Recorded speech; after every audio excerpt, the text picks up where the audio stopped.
Video में हमने एक नया कोर्स स्टार्ट किया था सॉफ्टवेयर इंजीनियरिंग। तो आज हम उसका लेक्चर नंबर 2 कवर करेंगे। लेक्चर स्टार्ट करने से पहले हम कंटेंट देख लें। तो प्रीवियस लेक्चर जो था हमारा इंट्रोडक्शन था कि सॉफ्टवेयर इंजीनियरिंग क्या है और इसे हम क्यों पढ़ते हैं, और सबसे इम्पॉर्टेंट जो पॉइंट थी उसके अंदर वो यही थी कि हम सॉफ्टवेयर इंजीनियरिंग क्यों पढ़ते हैं, उसका रीज़न क्या है। ठीक है, क्योंकि मैंने आपको लास्ट वीडियो में बताया कि हम जो भी सब्जेक्ट पढ़ रहे हैं तो सबसे ज़्यादा इम्पॉर्टेंट चीज़ ये है कि हमें पता हो कि हम वो क्यों पढ़ रहे हैं। तो अगर अभी तक आपने मेरा फर्स्ट लेक्चर नहीं सुना तो सबसे पहले आप वो सुनें ताकि आपको आगे सारी चीज़ें ज़्यादा बेहतर तरीके से समझ आए। ठीक है, तो आज हम कवर करेंगे सॉफ्टवेयर डेवलपमेंट लाइफ साइकिल। ठीक है, तो स्टार्ट करते हैं। सॉफ्टवेयर डेवलपमेंट लाइफ साइकिल, जिसको हम SDLC भी कहते हैं। तो SDLC क्या है? Is a process which any software organization follow to develop the proper high quality software satisfying the customer needs। ठीक है जी, तो SDLC क्या है? ये एक प्रोसेस है जो कोई भी सॉफ्टवेयर बनाने वाली ऑर्गेनाइजेशन जो है फॉलो करती है। वो क्यों फॉलो करती है? इसलिए ताकि वो अच्छे सॉफ्टवेयर और हाई क्वालिटी सॉफ्टवेयर बना सके जो कि प्रॉपर तरीके से जो है कस्टमर की नीड्स पूरे कर रहे हो। ठीक है, तो फॉर एग्ज़ाम्पल अगर हमारे कस्टमर को एक सॉफ्टवेयर चाहिए और हम उसको जो सॉफ्टवेयर दें और वो जो है उसकी नीड्स पर पूरा ना होता रहा, लाइक सपोज़ अगर उसने हमें एक सॉफ्टवेयर बनाने का कहा है, हम उसे कुछ और बना कर देते तो ये जो है गलत हो जाएगा। या फिर अगर हमें कोई सॉफ्टवेयर दे, हम उसमें उसके जो सॉफ्टवेयर बना उसके अंदर काफ़ी एरर्स हों, जैसे कि मैंने पहले लेक्चर में आपको एग्जांपल्स दिए थे एरर्स के, तो उससे क्या नुकसान हो सकता है और ऑल दैट। तो ये सारी चीज़ें देखते हुए हमें जो सॉफ्टवेयर बनाना है वो बहुत ही प्रॉपर तरीके से बिल्कुल सही से बनाना है। ठीक है, तो ये जो है ये कोई बहुत बड़ी रॉकेट साइंस नहीं होती। SDLC ये कुछ स्टेजेस हैं और उनको जो है डिफ़ाइन करता है, जो कि सॉफ्टवेयर को डेवलप करके मेंटेन करने के लिए इस्तेमाल होती हैं। ठीक है, सॉफ्टवेयर बनाने के लिए बिल्कुल ज़ीरो से लेकर सॉफ्टवेयर बनने के सॉफ्टवेयर की डेवलपमेंट तक, और फिर उसके बाद जो है उसकी टेस्टिंग, मेंटेनिंग, ये जितना भी सारा काम है उस सबकी जो स्टेप्स हैं उनको एक प्रॉपर तरीके से डिफ़ाइन करने के लिए जो तरीका इस्तेमाल कर रहे होते हैं हम, उसको SDLC कहते हैं। लाइक एक जो भी सॉफ्टवेयर हमें बनाना है उसको एक जो है स्टेप्स के अंदर हम उसको डिफ़ाइन करते हैं, और फिर वन बाय वन जो वो स्टेप्स हम डिफ़ाइन करते हैं उन स्टेप्स को डिफ़ाइन करने का जो प्रोसेस है उसको हम SDLC कहते हैं। ठीक है, also known as software development process. ठीक है जी, तो ये एक प्रोसेस है, जैसे इसका दूसरा नाम भी यही है, सॉफ्टवेयर डेवलपमेंट प्रोसेस। तो सबसे पहले हमें पता हो कि प्रोसेस क्या है। तो एक छोटी सी डेफिनेशन में आपको समझा देती हूँ कि प्रोसेस क्या होता है, ताकि आपको ये चीज़ ज़्यादा बेहतर तरीके से समझ आए। ठीक है जी, तो प्रोसेस क्या होता है? ये एक्शंस होते हैं, कुछ सीरीज़ ऑफ एक्शन होते हैं। ठीक है, तो जिसको आप फॉलो करते हैं कोई भी एक काम करने के लिए। आपने किसी एक स्टार्ट से लेकर के किसी दूसरी एंड तक पहुंचने के लिए एक जो सीरीज़ ऑफ एक्शन होते हैं जिसको हम किसी स्पेसिफिक सीक्वेंस के अंदर आप फॉलो करते हैं उसको आप प्रोसेस कहते हैं। लाइक फॉर एग्जांपल एक छोटी सी डेली लाइफ एग्जांपल लेते हैं। फॉर एग्जांपल अगर हमें गाड़ी ड्राइव करनी है, ठीक है, तो उसके लिए क्या प्रोसेस होंगे, उसका क्या प्रोसेस होगा? सबसे पहले आपको जो है गाड़ी अनलॉक करनी होगी, उसके अंदर बैठना होगा। ठीक है, आपका स्टेप 1 ये होगा। स्टेप 2 क्या होगा कि आपको जो है गाड़ी स्टार्ट करनी है, उसको स्विच ऑन करना है। ठीक है, स्टेप 3 क्या होगा कि आपको गियर डालना है। ठीक है, ये सारी चीज़ें, ये सारा एक प्रोसेस हो गया कि आप ऐसे नहीं कर सकते कि फर्स्ट स्टेप छोड़ के आप सेकंड स्टेप से स्टार्ट करो। लाइक आप गाड़ी अनलॉक करके उसके अंदर बैठो ही नहीं, ऐसे ही स्टार्ट कर दो। This is not possible. ठीक है, तो ये सारी जो प्रोसेस है वो एक one by one step wise हम फॉलो करते हैं। उसके बाद जा कर के हम अपने स्टार्ट से लेके एंड पॉइंट तक पहुँचते हैं। ठीक है, ऐसा नहीं हो सकता कि हम बीच में से कोई स्टेप हटा दें या सेकंड स्टेप से स्टार्ट कर लें। तो इसलिए ये ज़रूरी है कि हम 1 बाय 1 सारे स्टेप्स सही तरीके से जो है उसको फॉलो करें। ठीक है जी। तो अब ग्राफिकल रिप्रेजेंटेशन देख लेते हैं इसकी, जो कि मैंने एक ग्राफ बना लिया है। Requirement defining, designing, building, testing and deployment. ठीक है, इसको ज़्यादा डिफ़ाइन करने से पहले मैं एक डेली लाइफ एग्जांपल दे दूँ इसकी भी आप लोगों को। फॉर एग्जांपल हम जो है एक घर बना रहे हैं। ठीक है, घर बनाने के लिए सबसे पहला स्टेप क्या करते हैं, हम आर्किटेक्चर के पास जाते हैं, उससे कहते हैं कि जी हमें एक डिज़ाइन बना कर दे, एक मैप बना कर दे हमारे घर के लिए। ठीक है, तो वो सबसे पहले क्या करता है, एक आर्किटेक्ट सबसे पहले हमारी रिक्वायरमेंट्स लेता है कि हमें किस किस्म का घर चाहिए, उसमें उसके अंदर कितने कमरे होने चाहिए, वो कितने बड़े हों, और हमारा प्लॉट कितना है, एंड ऑल दैट हमारी सारी रिक्वायरमेंट्स लेता है कि हमें किस किस्म का घर चाहिए। ठीक है, उसका सेकेंड स्टेप क्या होता है, जो हमने उसे रिक्वायरमेंट्स दी वो उन सारी रिक्वायरमेंट्स को नोट डाउन कर लेता है। ठीक है, उनको सब चीज़ों को लिखने के बाद वो हमारी रिक्वायरमेंट की बेसिस पर एक डिज़ाइन बनाता है, और जो मैप होता है उसका, ठीक है, वो डिज़ाइन बनाकर हमें देता है कि जी ये आपकी रिक्वायरमेंट्स के हिसाब से हम उस जो है वो डिज़ाइन बना के देता है। और फिर उसके बाद हमारा अगला स्टेप क्या होता है कि उस डिज़ाइन की बेसिस पे हम अपना घर बिल्ड करना स्टार्ट करते हैं। ठीक है, बनवाना स्टार्ट करते हैं। ठीक है, और फिर घर जब बन जाता है तो उसके बाद लास्ट स्टेज क्या सेकेंड लास्ट स्टेप क्या होता है हमारा, पूरी तरह से उसको चेक करते हैं कि सारी चीज़ें बिल्कुल सही हमारे मैप के मुताबिक बनी है। लाइक अगर फॉर एग्जांपल हमने डिज़ाइन करवाए थे 3 कमरे और उसके अंदर अगर 2 कमरे होंगे तो ये गलत हो जाएगा। तो हम ये सारी चीज़ें और उनकी एक एक चीज़ पूरी चेक करते हैं कि सब सही हो गया, और फिर उसके बाद हम वहाँ पे रहना स्टार्ट कर लेते हैं। ठीक है, तो ये तो हो गया नॉर्मल डेली लाइफ एग्जांपल। अब इसको सॉफ्टवेयर के अंदर किस तरह से करेंगे तो अब हम पढ़ते हैं। ठीक है, स्टेज 1 रिक्वायरमेंट्स। ठीक है, तो ये एक बहुत ही बेसिक सा स्टेज है, सबसे पहला फर्स्ट स्टेज। इसके अंदर क्या होता है कि हमारी टीम का जो कि सॉफ्टवेयर डेवलपर्स की टीम होती है, उनका जो सबसे सीनियर मेंबर होता है वो जाता है कस्टमर के पास, उस कस्टमर की सारी रिक्वायरमेंट्स लेता है, उससे पूछता है कि उसको किस किस्म का सॉफ्टवेयर चाहिए। लाइक उसको यूनिवर्सिटी के लिए कोई सॉफ्टवेयर चाहिए, उसको अपने ऑफिस के लिए कोई सॉफ्टवेयर चाहिए, उसको बिज़नेस के लिए कोई सॉफ्टवेयर चाहिए, या जिस भी काम के लिए।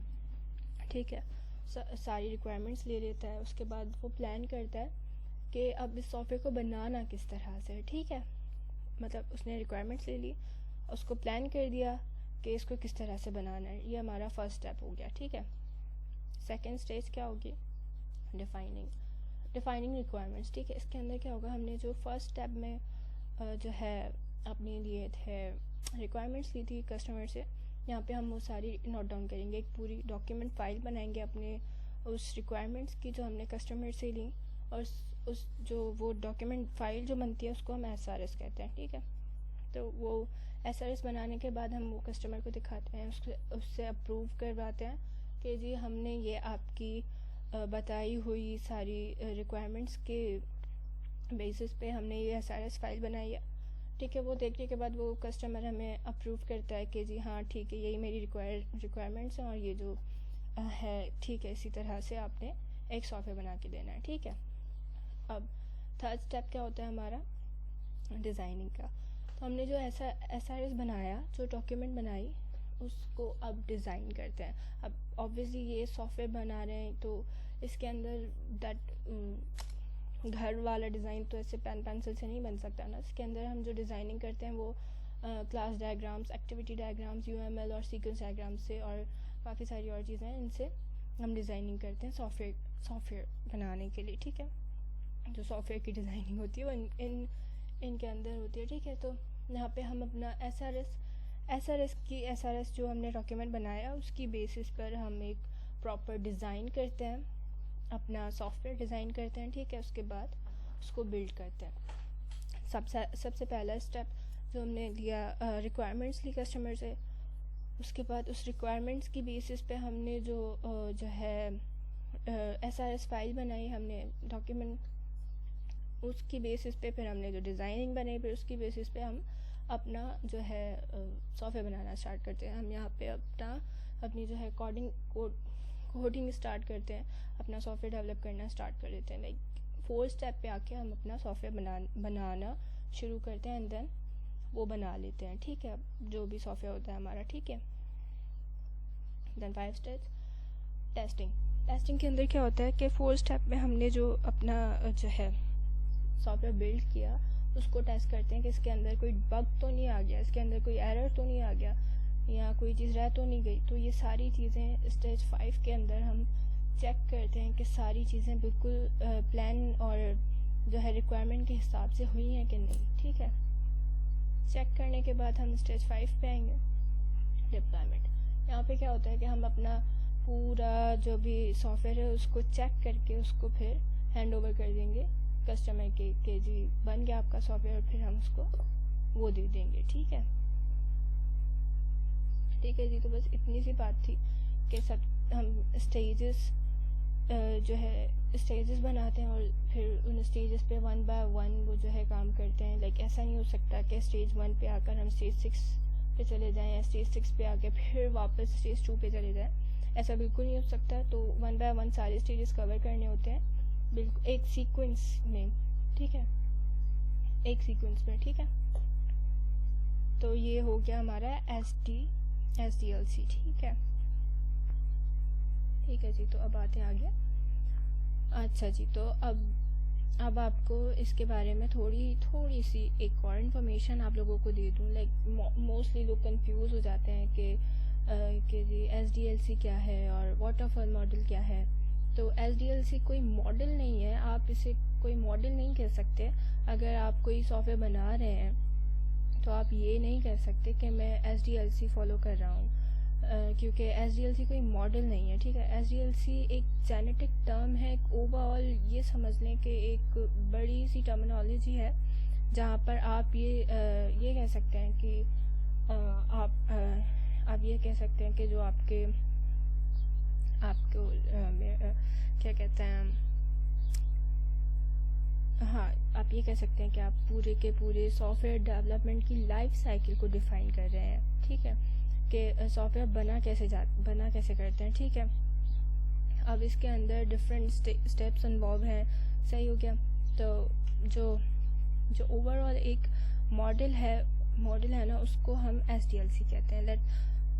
लेट सपोज के जो है आपको एक डेली लाइफ एग्जांपल देते हैं, ये बात पूरी सही तरह से क्लियर करने के लिए, कि फॉर एग्जांपल हम कहते हैं ना कि गाड़ियाँ, लाइक जब हम वर्ड यूज़ करते हैं गाड़ियाँ, तो हम बेसिकली एक जेनेटिक टर्म यूज़ कर रहे होते हैं, ठीक है। फिर हम जब उसको अंडर मोर नैरो डाउन करते हैं, सॉरी, उसको हम थोड़ा सा और मोर नैरो डाउन करते होते हैं कि फिर कहते हैं कि जी लेट्स सपोज होंडा की गाड़ियाँ या टोयोटा की गाड़ियाँ, निसान की गाड़ियाँ, ऑल दैट। तो ये सारी चीज़ें फिर आगे आ जाती हैं, ठीक है। लाइक SDLC एक जेनेटिक टर्म है जो कि सॉफ्टवेयर डेवलपमेंट लाइफ साइकिल है। मतलब ये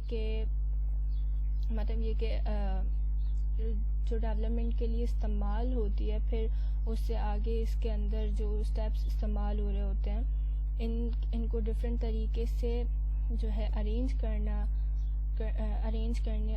ठीक है, अरेंज किया जाता है, ठीक है। मतलब पहले कौन सा प्रोसेस करना है, फिर दूसरा कौन सा करना है, फिर दूसरा कौन सा प्रोसेस करना है, फिर तीसरा, और इस तरह से, और फिर इनको जो है इसी तरह से अरेंज करके एक रैंडम जो है नाम दे दिए जाते हैं, ठीक है। फॉर एग्जांपल जैसे कि हमारे पास वाटरफॉल मॉडल, फॉर एग्जांपल हमारे जो इसके अंदर SDLC के सारे प्रोसेस थे, उनको हम फॉलो करेंगे 1 बाय 1 स्टेप बाय स्टेप, तो वो सारा किस में आ जाएगा, वो वाटरफॉल मॉडल में आ जाएगा। फिर उसके बाद जब वी मॉडल, हम उसको वी शेप कर देंगे और उसको थोड़ा सा मोर वो कर देंगे,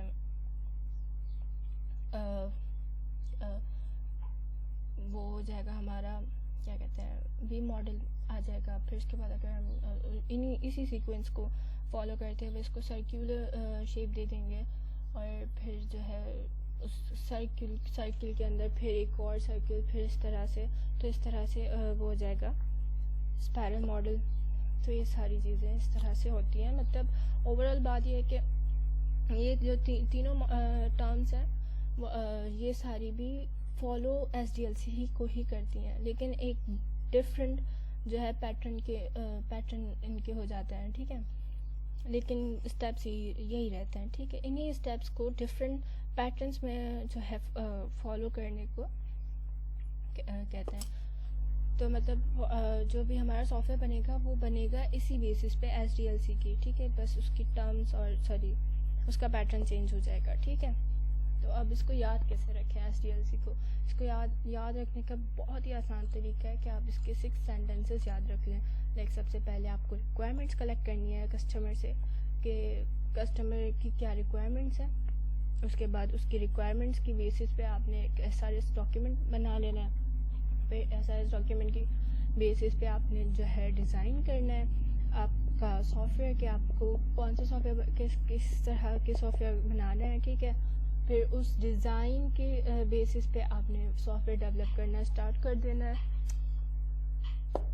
तो सॉफ्टवेयर डेवलप करने के बाद उसको टेस्ट करेंगे और टेस्ट करने के बाद उसको गिव इट टू कस्टमर, ठीक है जी। तो ये थी आज का सारा लेक्चर। होपफुली आपको समझ आया होगा, और अगर नहीं आया तो आप कमेंट सेक्शन में मुझसे क्वेश्चन कर सकते हैं। और थैंक यू फॉर वॉचिंग।